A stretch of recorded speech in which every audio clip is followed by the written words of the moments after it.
Abul Ghaim Al-Husaini bercerita, di suatu hari di musim panas, aku berada di atap madrasah Syekh Abdul Qadir, dan beliau berada di depanku sedang duduk menghadap kiblat.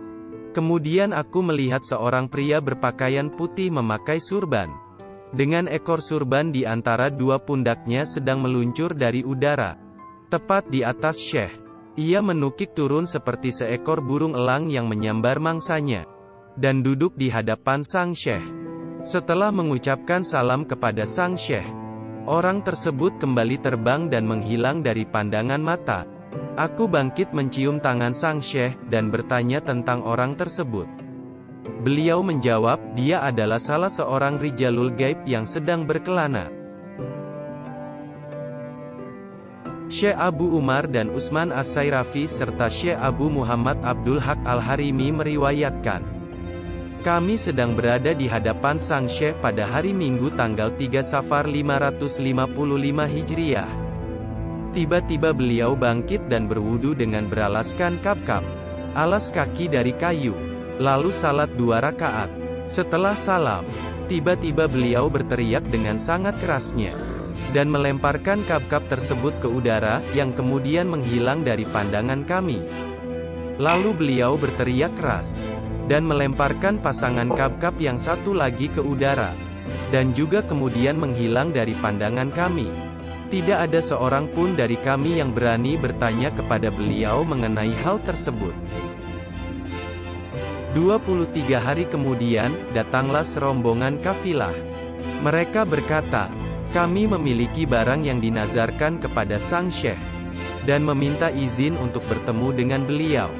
Sang Syekh memberikan izin, dan memerintahkan untuk mengambil barang tersebut. Mereka memberi kain sutera, emas dan kap-kap milik sang Syekh yang dilemparkan ke udara. Bagaimana engkau mendapatkan kap-kap ini? Tanya kami kepada mereka. Mereka berkisah, di tengah perjalanan pada tanggal 3 Safar, kami dihadang oleh sekawanan perampok yang dipimpin oleh 2 orang. Sebagian rombongan kami dibunuh, dan seluruh harta kami dirampas. Mereka kemudian berkumpul di sebuah wadi untuk membagi hasil rampokan. Kami berkata, bagaimana jika kita memberikan sebagian harta kita kepada Syekh Abdul Qadir? Jika kita berhasil selamat saat ini. Baru saja ucapan tersebut selesai, kami mendengarkan teriakan keras yang mengguncang wadi. Dan kami juga melihat semua kawanan perampok tercerai-berai. Saat itu kami mengira bahwa telah datang seseorang yang menghabisi mereka. Di antara mereka ada yang mendatangi kami dan berkata, kemarilah kalian dan ambil harta kalian, tetapi tolong perhatikan apa yang menimpa kami. Kami pun mengikutinya dan mendapati kedua pemimpin mereka telah tewas, dengan kap-kap yang masih basah di samping masing-masing mayat. Mereka mengembalikan semua harta kami dan mereka berkata, ini adalah pertanda buruk. Syekh Muhammad bin Al-Qaid Al-Awani berkata, ada seekor elang yang lewat di atas majelis Syekh Abdul Qadir Al-Jailani, dan mengeluarkan suara yang mengganggu orang-orang yang sedang menghadiri majelis sang Syekh. Dan saat itu sedang musim angin. Maka berkatalah Syekh Abdul Qadir, hai angin ambillah kepala elang itu. Dan seketika itu pula si burung elang jatuh dalam keadaan kepala terpisah dari badannya. Kemudian Syekh Abdul Qadir turun dari kursinya dan mengambil kepala elang itu.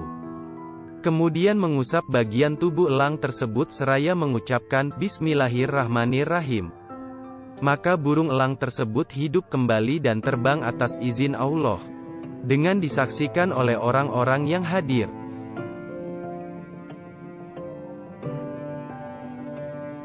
Syekh Abdul Qadir Al-Jailani pernah mengalami musim paceklik di Baghdad. Saat itu ulama yang menganut mazhab Imam Ahmad ini, sampai memakan sisa-sisa makanan di tempat sampah. Dalam keadaan yang sangat lapar beliau keluar untuk mencari makanan. Namun setiap sampai ke tempat sampah, selalu ada orang lain yang mendahuluinya. Jika Syekh Abdul Qadir Jailani melihat orang-orang fakir berebut di tempat sampah, maka beliau memilih meninggalkan tempat itu. Dan hal itu terus berlaku saat menemui tempat pembuangan. dan Syekh Abdul Qadir Jailani akhirnya tidak memperoleh makanan. Beliau akhirnya berjalan hingga sampai di Masjid Yasin di Baghdad. Karena sudah tidak mampu lagi melanjutkan perjalanan karena lapar, dan memilih duduk di dekat masjid tersebut. Di saat yang sama, datanglah seorang pemuda ke masjid dengan membawa roti. Dia duduk dan mulai makan. Karena rasa lapar yang menusuk, setiap pemuda itu mengambil suapan. Maka Syekh Abdul Qadir Jailani ingin membuka mulut, meski beliau terus berusaha menahannya. Akhirnya pemuda itu pun menoleh ke arah Syekh Abdul Qadir Jailani seraya mengatakan, "Bismillah ya Syekh," dengan maksud ingin memberi suapan kepada Syekh Abdul Qadir Jailani. Syekh Abdul Qadir Jailani menolak. Namun pemuda itu terus-menerus memaksa. Hingga akhirnya Syekh Abdul Qadir Al-Jailani memakan sedikit dari apa yang diberikan. Setelah itu si pemuda pun bertanya, "Siapa engkau? Apa pekerjaanmu? Dari mana engkau?" Syekh Abdul Qadir Jailani pun menjawab, "Saya pencari ilmu dari negeri Jilan." Si pemuda pun membalas, "Saya juga dari Jilan. Apakah engkau mengenal seorang pemuda dari Jilan yang namanya Abdul Qadir, cucu dari Abu Abdullah As-Sumai yang ahli zuhud?" Syekh Abdul Qadir pun menjawab, "Itu adalah saya." Mendengar jawaban itu si pemuda pun terperangah. "Demi Allah, saya sampai di Baghdad dengan sisa-sisa uang yang saya miliki. Dan saya telah mencari-cari di mana keberadaanmu. Namun tidak ada seorang pun yang bisa memberikan petunjuk. Sampai akhirnya uang saya habis, dan sudah 3 hari saya tidak makan. Dengan terpaksa saya menggunakan uang yang dititipkan untukmu untuk membeli roti ini. Makanlah, sesungguhnya ia milikmu."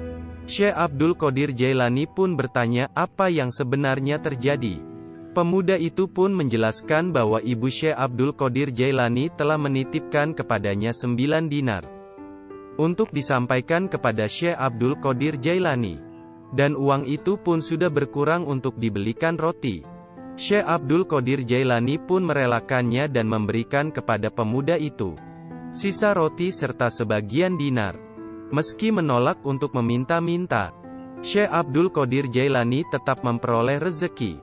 Bahkan di saat yang sama, beliau malah memberikan sedekah kepada orang lain. Peristiwa Isra Miraj Nabi besar Muhammad memang luar biasa. Peristiwa yang sulit diterima nalar dan hanya iman yang dapat membenarkan peristiwa tersebut. Dikisahkan bahwa ada seorang pendeta yang sangat pintar dan berpengaruh di kota Baghdad, yang hidup di zaman Sultan Aulia Sayyidi Syekh Abdul Qadir Al-Jailani. Pendeta itu juga mempunyai banyak pengikut. Ia mempunyai pengetahuan yang luas. Tidak hanya ilmu tentang agamanya, tetapi bahkan tentang agama Islam. Ia mengetahui seluruh isi Al-Quran dan sangat menghormati Nabi Muhammad.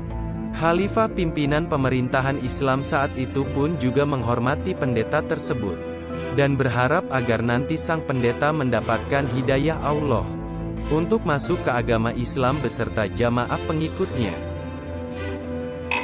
Sebenarnya pendeta itu sangat ingin masuk Islam. Hanya saja dia meragukan akan peristiwa Isra Mirajnya Nabi Muhammad. Ia meragukan bahwa peristiwa itu terjadi dengan ruh beserta jasad beliau. Perjalanan dari Mekah ke Yerusalem di Palestina pada masa itu, apabila ditempuh naik kuda atau unta pun akan memakan waktu sekian lamanya. Belum lagi berita bahwa kemudian baginda Rasulullah naik ke 7 lapis langit, dan menyaksikan beberapa hal serta menerima perintah agama. Rasulullah diperlihatkan surga, neraka dan bertemu Allah yang menyampaikan 9.000 kata. Menurut kabar, saat Rasulullah selesai melakukan perjalanan Isra Miraj lalu pulang ke rumahnya di Mekah, kasur beliau masih terasa hangat. Bahkan daun yang tersentuh sewaktu berangkat pun belum berhenti bergoyang. Akal pendeta itu tidak bisa menerima akan peristiwa Isra Miraj Rasulullah. Khalifah Amirul Mukminin di Baghdad akhirnya mengundang para arif bijaksana dan para alim ulama, serta para syekh guru besar yang mulia untuk meyakinkan akan pendeta tersebut tentang Isra Miraj. namun tak ada yang mampu.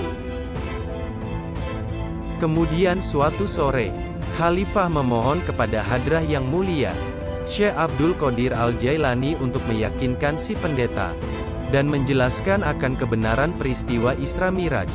Ketika Syekh Abdul Qadir datang ke istana Khalifah, sang pendeta dan Khalifah sedang bermain catur. Saat sang pendeta mengangkat bidak catur, tiba-tiba matanya beradu pandang dengan Syekh Abdul Qadir Al-Jailani. Kemudian sang pendeta memejamkan mata dalam sekejap. Saat membuka matanya, tiba-tiba dia sudah berada di sebuah sungai yang airnya sangat deras, dan dia sedang terhanyut di dalamnya. Pendeta itu pun berteriak minta tolong dengan suara tinggi. Seorang pengembala Arab muda yang kebetulan sedang menggembala di dekat sungai itu segera melompat cekatan ke dalam sungai untuk menolong sang pendeta. Ketika pemuda itu memeluknya, sang pendeta sadar bahwa pakaiannya sedang terlepas, sedangkan dirinya melihat fisiknya sendiri sekarang berubah menjadi seorang gadis. Si pemuda pengembala itu menariknya keluar sungai, dan menanyakan asal-usulnya serta alamat si gadis alias sang pendeta. Gadis itu pun mengatakan bahwa ia berasal dari kota Baghdad. Pengembala mengatakan bahwa perlu waktu berbulan-bulan untuk sampai menuju kota Baghdad. Pemuda pengembala itu menjaganya, menghormatinya dan menyayanginya. Karena tidak ada tempat untuk tinggal, terpaksa pendeta yang telah berubah wujudnya menjadi gadis itu pun ikut ke rumah pengembala muda. Dan akhirnya mereka menikah. Sekian lama mereka menikah, mereka pun mempunyai 3 orang anak.